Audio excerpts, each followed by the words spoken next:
Welcome back. In this lesson, we'll review everything that we've learned about the search algorithms and about big O values and complexity and apply them to answering questions in the A-level exam. Remember that when we're answering A-level exam questions, we typically have to answer at 3 levels. We show understanding, we apply our understanding to an example, and we evaluate the advantages and disadvantages of different solutions. Shorter questions only work at the first level, medium questions at the first 2 levels, and longer questions at all 3 levels. So you need to be able to answer at any level because we don't know what questions are going to come up, obviously. So to demonstrate understanding of the search algorithms, you need to do things like use the correct technical terms with understanding, so you know what the terms mean and you use them correctly. You should be able to recognize code and identify it as either the linear or the binary search. And you should be able to describe what is happening when a linear or binary search is carried out. So how would you recognize the linear search? For example, if you were shown the code, well, you'd see a for loop and the algorithm will traverse the entire list and it will return a Boolean value. That is that it will either find the item or not find the item. On the other hand, the binary search will typically use a while loop, and inside the loop you will see commands to find the midpoint of a list and reduce it every time, so the list gets smaller and smaller every time until it is down to a single value, and then we typically return the Boolean value that we've either found our search term or it's not in the list.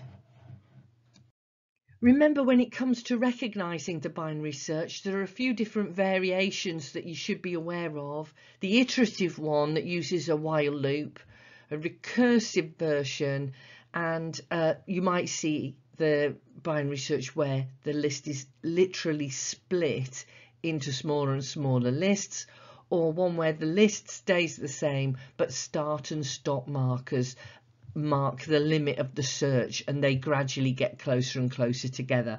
And this is also related to whether the search function uses a copy of the list where the parameter is passed by value, or uses the actual original list, and that would be if the programming languages use global variables or if the parameter is passed by reference, and in those cases you wouldn't want to be cutting the list into smaller and smaller parts. Okay, so that's a big issue, and that would be the higher scoring questions would dip into those issues. In applying the different search algorithms to a task, you have to be able to decide which of the algorithms to use. You should be able to create a code to reflect the algorithms, or you may be asked to make a trace table. It's hard to know which of these things you might be asked in the exam.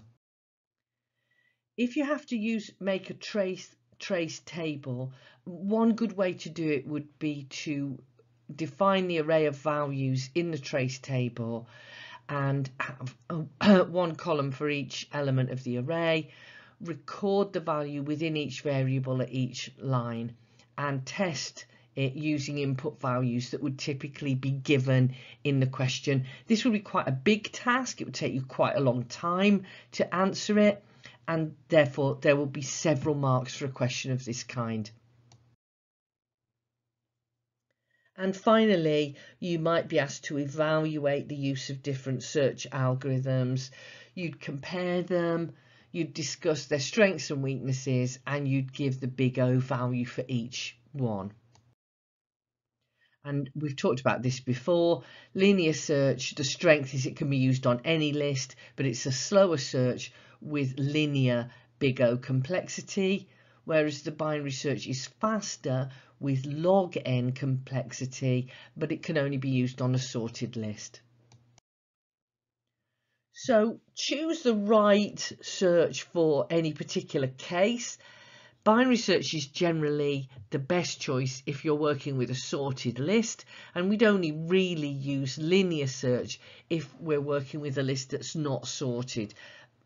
If we're only doing one search, for example, it's not worth sorting a list, we just do the linear search. If we're repeatedly searching a list, it's worth sorting it because the binary search is so much quicker. If n is very small, if we're talking about a list of 3 or 4 items, then the difference between the algorithms doesn't make much difference.